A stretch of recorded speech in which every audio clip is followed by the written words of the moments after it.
तो नमस्कार। काल हांवें हांगसर सांजचो व्हिडिओ लायव्ह केल्लो आनी हांगसर खड्डो पडलो म्हणून दाखयल्लो आनी हे लोकेशन तुमी पळोवपाक शकता। कालचे सेम मंजुनियसाचो बोर्ड जो आसा हांगसर मंजुनियस आसा लागींच आनी ह्या मंजुनियसाच्या बोर्डाच्या सकयल आनी ओमकार हॉटेल आसा तेज्या ऑपोजीट हांगसर एक खड्डो पडलेलो आनी तो खड्डो पळय आयज पुरयतात।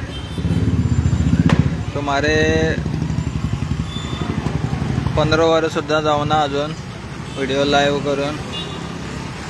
तो तुमी पळयतात हो खड्ड्याचें काम जें आसा हें चालू जाल्लें आसा। सो थँक्यू म्हणटा कन्सर्न ऑथॉरिटी तशेंच कन्सर्न डिपार्टमेंट जे आसतले तेंच्यांनी हेजेर लक्ष घालून हो खड्डो पुरयल्ल्या कारणान तो कन्सर्न ऑथॉरिटीक थँक्यू म्हणटा। तो परत एकदा तुम्ही लोकेशन पळयात। ओमकार हॉटेलाच्या ऑपोजीट जो बोर्ड आसा मंजुनियसाचो तेज्या सकयल